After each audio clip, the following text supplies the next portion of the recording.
Welcome back to another exciting episode of Iron Therapy. I'm Dave Palumbo, and I'm joined, as always, by our RX Muscle registered psychotherapist, Lesley Timbol. And Lesley, a lot of action over the weekend in the bodybuilding world, and some little bit of dysfunctional action as well that we're going to discuss today. Absolutely, Dave. Now, I know you, being Canadian, have to be proud of your Canadians because Ian Valliere and Antoine Valiant did excellent, first placing 1 and 2 at the Vancouver show. Yeah, I'm so proud of them. I mean, they both did a great job. You know, we all expect a lot from Ian because he did place, was it 6th or 7th at the Olympia last year. Right. You know, so we expected it. You know, considering everything Antoine's been through, I didn't think he was going to present as well as he did. I think he did a phenomenal job. Yeah. You know, kudos to you, Antoine, for sure. We got to get him on the show and talk about all the obstacles that he's been facing, not only physically with the bicep tear, but, you know, emotionally and with the drug, relapse he had. And so he obviously overcame that and looked great on stage. So we should definitely get that story from him. And, I wouldn't mind getting Ian on at some point and talking about, some of his stage anxiety that he has. It seems like he's gotten much better, but you can still see that he's a little tentative on stage still. And so I think that's something that we might want to discuss with him at a later date. But today we're going to be talking about, unfortunately, again, Calum Von Moger. And it seems like he's, he went in front of that judge, what is it, like a month ago or something like that. And they told him, he had to go to rehab, and he went to rehab. And I don't know if he was in rehab more than one day or something like that, but it seems like he's out on the streets again, partying again, assuming the footage that on Nick Trigili's channel, Bodybuilding and BS is valid. Let's pull that up. While we're looking at this, Lesley, talk to me about why would you think that Calum Von Moger would relapse, especially given the fact that he survived going out of a second-story window. He could have been paralyzed for life, or worse, dead. And it seems like he's back to his old ways here. Well, the core reasons why anyone would go back to any kind of substance is because they haven't dealt with the core issue, the underlying issue that led to the abuse. Right. And the thing is that I think, Calum is in denial as far as wanting to get that help. He wants to forget certain things. He doesn't want to deal with certain realities because they're really tough. And the thing is that he's not accountable to anyone right now. When you're accountable to yourself and you're an addict, that's not a good formula. You would think, what? I mean, the guy, literally, this commercial came. This guy might have more problems than Calum Von Moger has. But you would think when you have problems like he did, I mean, legally, then he obviously had a mental break. We don't know why he jumped out of the window, but I mean, that's got to be pretty extreme behavior. You would think, I really need help. I jumped out of a second-story window and I almost broke my neck. Why would you put yourself in this environment with these people? And, you can blame, I know Nick blamed the people he was around, his friends, but these guys are partiers. So he's seeking out people who are going out. He's not convincing the good friends that he has that are telling him probably, hey, chill out, don't go out. These are guys that are partiers. That's why he's hanging out with them, right? I mean, let's face it. And I feel hard-pressed that anyone who cares about Calum in his life, it's not that they haven't tried. I'm sure they've tried, but he's basically said, you guys don't know what you're talking about, or he gives them he gives them the silent treatment. He avoids their calls. Right. There's no way people haven't tried to help Calum. He's loved by so many people, not just fans, but he's got family and friends who care about him. But you can't help someone who doesn't want help themselves. So, to answer your question, why would someone do this? You're looking at it logically. When you've been exposed to various substances, especially for a period of time in those type of substances, you're not thinking clearly.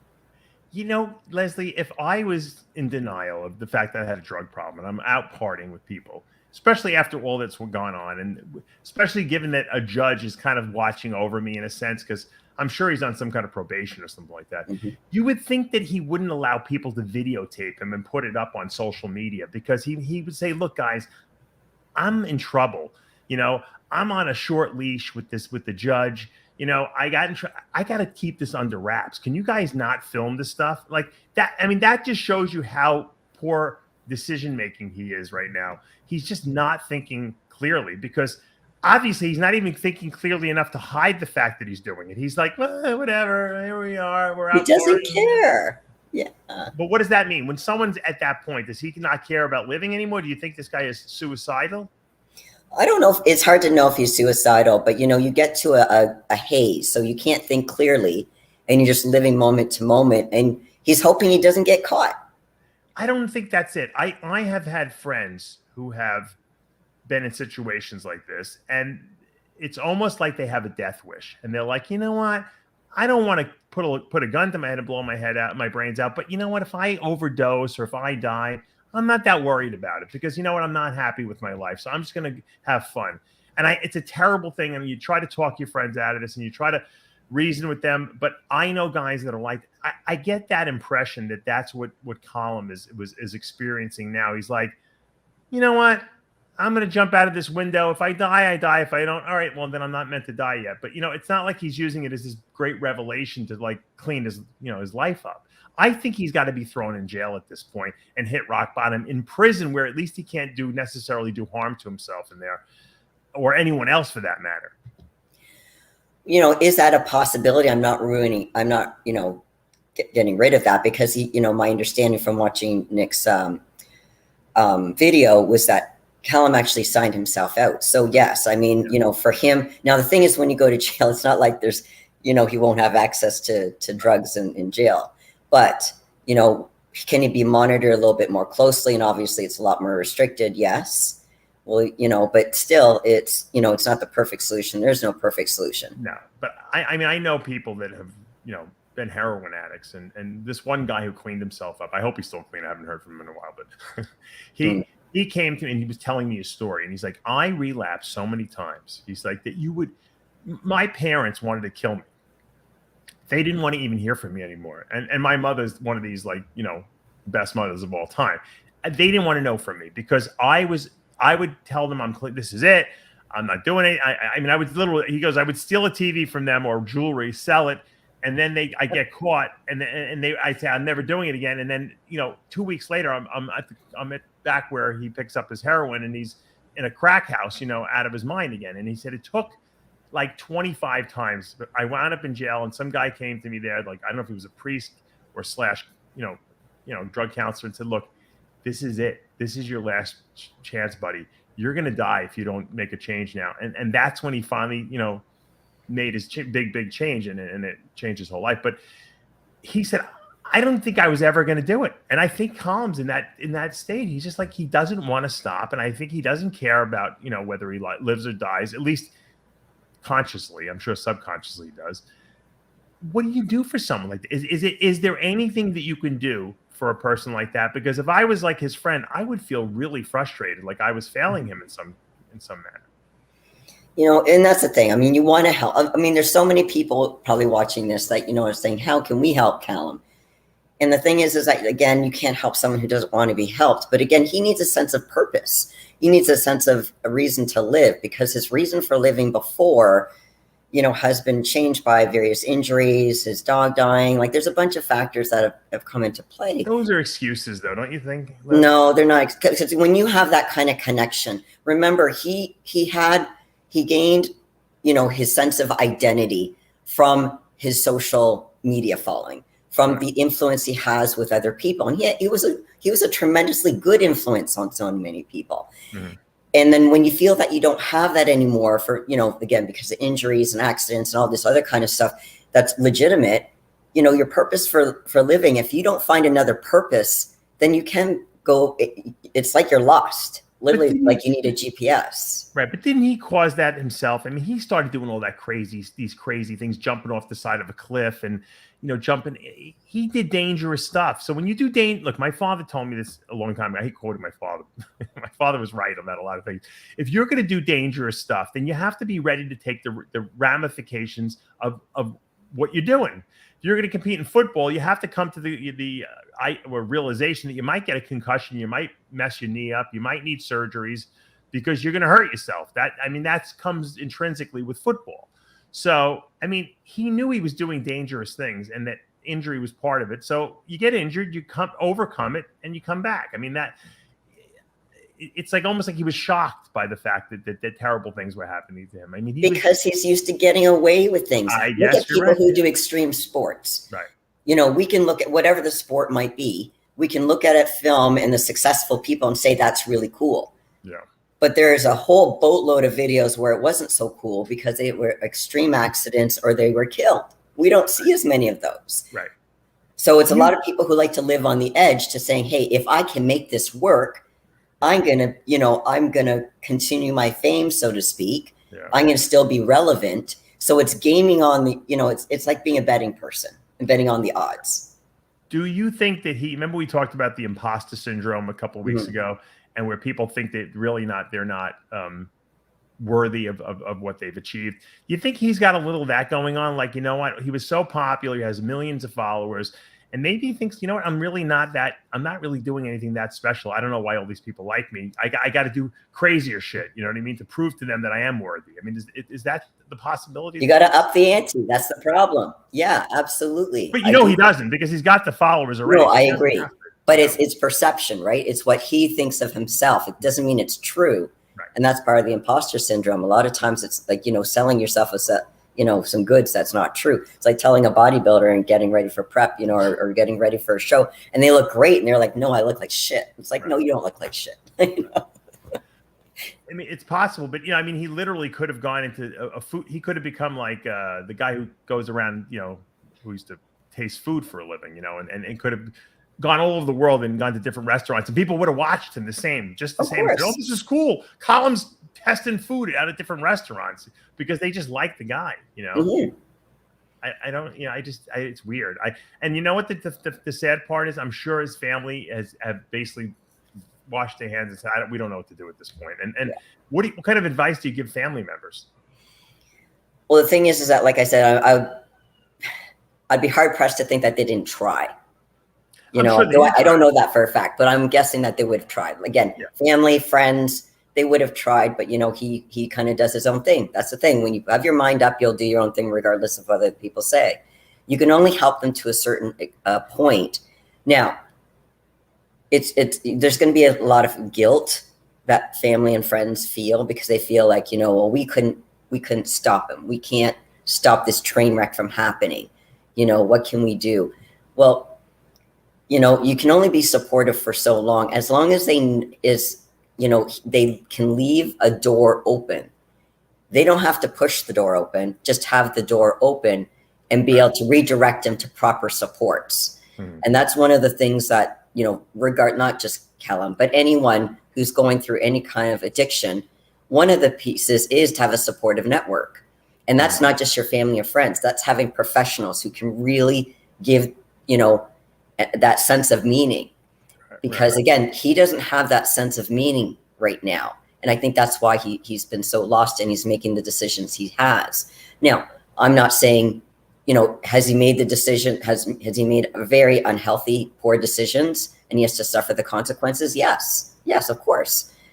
But the thing is that could he make other decisions? Yes. I mean, he has to take some accountability, and the not caring is a big problem.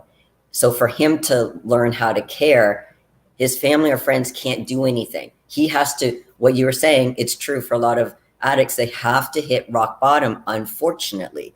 One would think he would have already hit rock bottom with everything he's gone through. Mm-hmm. But some people need a different level of rock bottom to be able to appreciate it. Sure. To be able to say, okay, I can't continue living like this anymore. There's got to be something more for me. So whether that's some type of revelation after hitting rock bottom, but there's got to be something, what we call an aha moment, that clarity. Now, unfortunately, some people don't get that clarity and they go down a very ugly road. Right. And I'm hoping that's not the case for Calum. I'm still kind of holding hope for him. Despite all these decisions, I still hope he has that aha moment. Because like I said, there's a lot of people rooting for him, but there's a lot of people saying, what are you doing, Calum? And there's a lot of people who probably are not rooting for him because there's a lot of jealous people. But, I noticed he just posted this picture on his Instagram, I guess yesterday. He said, fresh start. Here we go. Staying clean, lean, and not mean. So I put you can do this little thing on there. I see Lee Priest posted, great news, stay strong. hopefully this is maybe he is turning over a new leaf, but you know, it's the weekday, it's Monday, so maybe he's going to stay. I hope he makes it more than just the weekend until the weekend again, and then goes out again. But you know, I think without a support system, like you said, and I'm not talking about a at-home support system. I'm talking about like a professional support system, you know, of counselors and people giving him ways to deal with stress and stuff like that. I think he's doomed to fail again, don't you think? Well, we're creatures of habit. And then the thing is that the underlying cause has not been addressed. So yes, is he going to repeat it? Yes. Not because he, you know, I'm happy to see that he's trying to get on board and try to be clean again. But, you know, again, until you get to the root cause, that cause is, if it's not being dealt with, it's going to come out in various ways. And a lot of ways it comes out with is past behaviors. So, you know, I would kind of invite Calum to say, okay, this is not your first time trying to quit, I'm sure, right. You know, and to say what has worked in the past, what hasn't worked. Okay, you may not want to repeat those things as far as that what hasn't worked, but what has worked? Can we incorporate some of that now? And again, it's adding on to that network. But yeah, there's things that can happen. But yet, as far as, you know, to answer your previous question about the family, you know, he has to do more of the work. I don't want, okay, there's a concept called enabling. So enabling can be negative people as far as, you know, the choices of the people he was choosing when he was partying that wanted to encourage him to do that kind of behavior despite him trying to get his life on track. But there's also the enablers as far as trying to rescue and that they do all the work and he doesn't do the work. No, right. He's got to do the work. Mm-hmm. You know? Yeah, I think he's like, doesn't want to do the work. I think it's too painful, obviously. And he has discipline, obviously, from being a bodybuilder, and he figures if I just apply my discipline, I'll be fine. But that's great when you feel good about yourself or you're feeling good and you're ready to turn over a new leaf. The problem is when stress comes upon you, something happens, something doesn't go right, you lose an animal that you love, or something happens to a relative of yours gets sick, and then you don't know how to deal with that stress, and you wind up going back to old habits, like you said. That's a bad thing, and unfortunately, that's usually how people relapse. It's not that they want to relapse; it's they just don't know how to deal with what's going on in their life, and they use that very, very well-known way of doing things and relieving stress, which is using drugs, unfortunately, or drinking. And that's why it's so important for him to have professional supports, and I don't mean just one, because the thing is that there's going to be different areas, and the thing is he's going to have different connections with different people. Sure. Again, he needs a team. This is really important. Again, I'm not saying family and friends can't be supportive, they can, but he needs that supportive team to give him the goods, because, you know, as a therapist, I could say something, the exact same kind of concept that the family member would say, but the way I would attack it would be a little bit different. So people like Calum would be more prone to listen to me than, let's say, a family member. Right. And the problem is that, you know, it's not that the guys he's hanging out with are not, the guys who go out and party and he's hanging out with are not going to say, Calum, stop partying, because they're partying, right? Right. Well, they can party, but he's making the choice to go out to party. Yeah. He's got to get the guys that he's friends with who are not doing that stuff, the serious bodybuilders, to say, hey, Calum, hang out with us. We're not doing this crap. Hang out with us. Stay with us. If you feel like you don't know what to do with yourself, or you're bored, or you're just feeling depressed, come hang out with us. We'll go to the gym, we'll go to eat, we'll see a movie. We'll just stay out of that environment, because as soon as he goes into that environment, it's impossible for him to not do what he is going to do. Because it's important to have healthy distractions, and contacting a friend or a professional is perfect, because once you get your mind, it's like a wave. When you get that temptation to use, it increases. But if you can ride that roller coaster and wait till it goes down, then you can manage that temptation, those urges. Right. But you need that distraction. But you were saying something about better friends, and that's part of changing the environment. It's not just changing, let's say, make sure you don't have those substances in your place. Like anything that reminds you of whatever you were using, get it out of your if you're in a condo or whatever, wherever you're living, get it out there. You don't need it around you. But also, to your point, the people. Anyone who's not going to be helping you in your journey to getting clean and getting better and healthier, don't spend time with them. Yeah, I've told this story before. When I was using Nubane for a while, and I stopped it, I used to carry it around with me purposely, because I'm I'm a masochist. Like, I wanted to torture myself. I wanted to be like, you know what?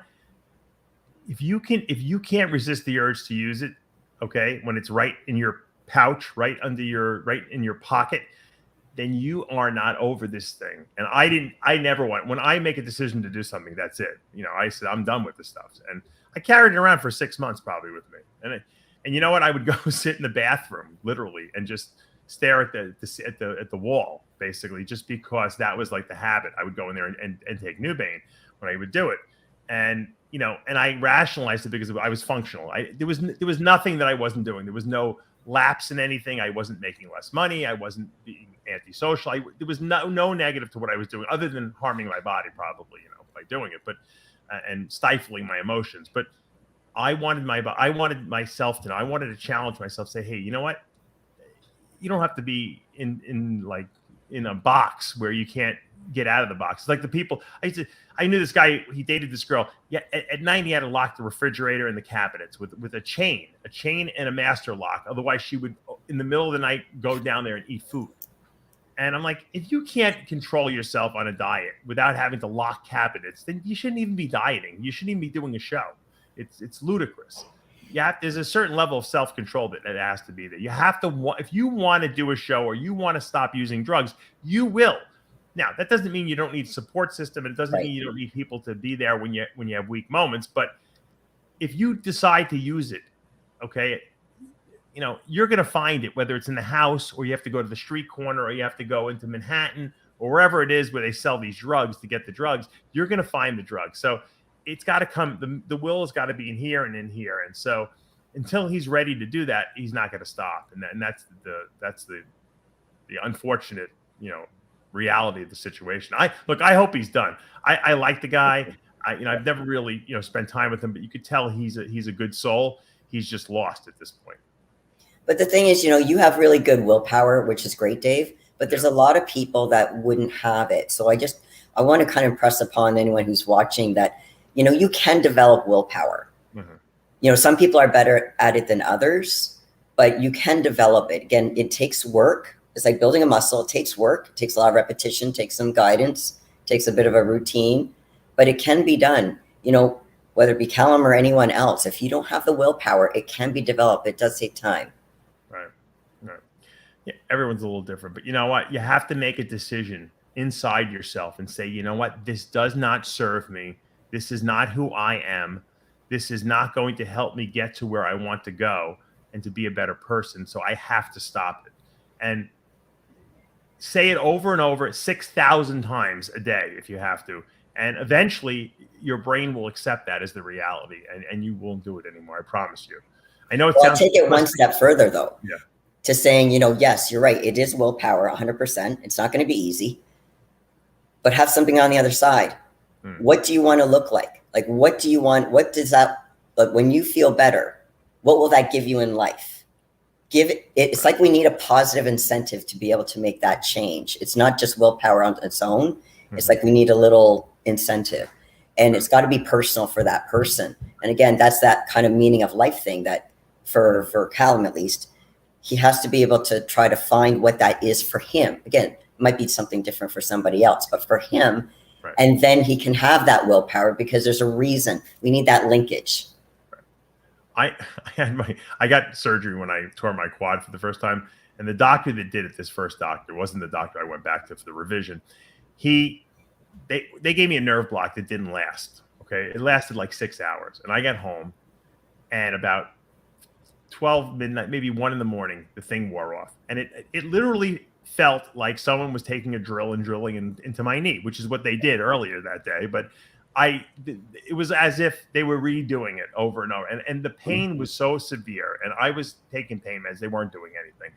And I was this close to going to the hospital. And I was maniacally screaming at who I was talking to. I have no idea. But I was like, yeah, give me more pain. I was like, I want more. I was begging and I was begging. Then I get to the point where I was begging, take the pain away. And I was just screaming because that's how I was letting go of this pain. And it was like I wanted to cut my leg off. That's how bad it hurt. And I said, you know what? I know this is not going to last forever. I could outlast this. And it was like doing a set of squats that never ended. That's how bad the pain was. And I got through it. You know what I mean? And I'm not saying that the reason I'm telling you this is because the most pain you could ever imagine being in, whether it be physically or emotionally, eventually will go away and will fade if you can just make it through those tough times. And so challenge yourself like you would in bodybuilding. If you were going to go to the gym and do a set, and I said, you got to do 30 reps on this squat with 405 on the bar, and you're not going to stop until, unless you collapse to the floor dead, you'd get the set done. Okay. Because it's temporary. Everything's temporary. So if you're at a point where you're trying to stop using drugs and you have the desire is so great to use them because you just feel so terrible, resist, because as soon as you get past that point, at some point it will subside and you'll start getting better. And that's the other side. You got to get to the other side, and the other side is there. And I promise you that. And I know it's hard. A lot of people have suffered from substance abuse. You guys can do it. You're strong. If you can do a bodybuilding show, you can do anything. There's nothing that you can't do, because nothing is worse than suffering for 16 weeks, not eating what you want. Just 16 weeks? Or however long you do it. It's usually, it's usually the last 4 to 6 weeks that is brutal. Yeah. Yeah. And even for me, and I was a guy who was very lean, I would be so miserable between meals.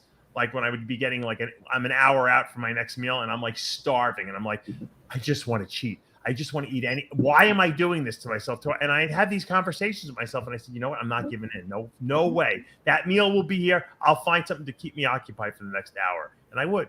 And it's the same thing with anything in life. Everything that you want to achieve, some things just require more tenacity on yourself. You got to bite the bullet. You got to get through it. I know Callum can do this. I hope he's watching this so he understands that he's not the only one who feels like, his insides are being torn out and he's being tortured. You'll get through it. The hard times are going to be there. But if you get through it, it makes you tougher, and it'll enable you later to tell other people how to be able to beat addiction, because you will have firsthand experience with it. And that's the best advice I can give him. Can you imagine if when he gets through this, he's going to be a bigger celebrity, if you will, because he can be that advocate, because he has been through it, and he can, like you said, help other people that are struggling through it.